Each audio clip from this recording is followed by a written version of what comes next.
শ্বশুর শাশুড়ি দুজনেই খুব ভালোবাসে, আমি ভালো দেখে তারাও আমাকে খুব ভালো পায়। আমি ঠিক জগৎ ঠিক, তাদের ফ্যামিলিতে হয়তো দেবর আছে, ননদরা আছে, ওরাও খুব ভালোবাসে। বিয়েটা হচ্ছে অ্যারেঞ্জ ম্যারেজ, ফ্যামিলিগত ভাবেই হওয়া।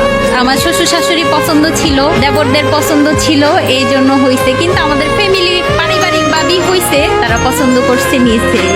আমি চাই আমি বাকিটা জীবন জানি তার সাথেই কাটাতে পারি, সাংসারিক জীবনটা বাচ্চা কাচ্চা নিয়ে থাকতে পারি, কাটাতে পারি, এইটাই। অনেক ভালোবাসি, সারা জীবন থাকার চেষ্টা করি সবসময়ের জন্যই। সামনে দাঁড়িয়ে আছে এই জন্য?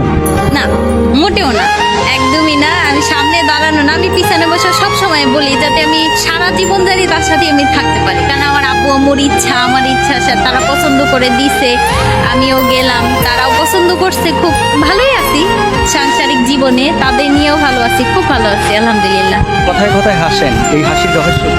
কথায় কথায় হাসি না, সবাই বলে আমি নাকি কিছু জিজ্ঞেস করলে হাসি দিই। কারণ দেখা যায় সবসময় ভিতরে খারাপ থাকলেও বা কষ্ট থাকলেও সবার সাথে একটা হাস দিয়ে কথা বলি, আবার ভালো লাগে কেউ জিজ্ঞেস করে, এইটাই। নিজেকে কোন কাজে বেশি ব্যস্ত রাখেন? হাজবেন্ড আছে, বাচ্চা কাচ্চা আছে, তাদের লেখাপড়া নিয়ে, সাংসারিক জীবন নিয়ে, এটা নিয়ে ব্যস্ত থাকা হয় বেশি। ভাইয়া সবসময় ঘরোয়া ভাবে থাকা, গোছানো টোছানো, তার একটু ভালো মন্দ রান্না করে দেওয়া, তারপরে সবসময় পরিপাটি সুন্দর, এই জিনিসটা ভাইয়া খুব পছন্দ করে। শ্বশুর শাশুড়ি আছে? আলহামদুলিল্লাহ সবাই আছে, আমাদের ভরপুর সংসার, শ্বশুর শাশুড়ি, দেবর ননদ সবাই আছে ফ্যামিলিতে, তারা খুব ভালো। তাদেরকেও খুব মিস করতেছি, কারণ আমরা গ্রামে যেতে পারি না ঈদের টাইমে। এখন সবাইকে বলা হয়েছে আসার জন্য, তারা তো আসতে পারে নাই। শ্বশুর শাশুড়ির যতটুকু প্রাপ্য তার আমরা মনে করি জানি আমরা বউদের দেওয়া উচিত, কারণ তারাও হয়তো বা মেয়ের মতো ওই রকমের মনে করতেছে।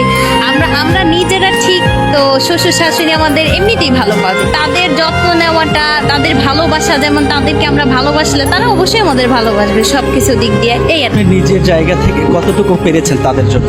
আমার যতটুকু চেষ্টা করার, আমি বিয়ের পর থেকে খুব আপ্রাণ চেষ্টা করতাম তাদেরকে ভালো রাখার জন্য, তারা জানি সবসময় ভালো থাকে, আমি জানি রাখতে পারি, আমার দিক দিয়ে কখনো কোনো কষ্ট না পাই, মানে আপ্রাণ চেষ্টা করা হয়েছে।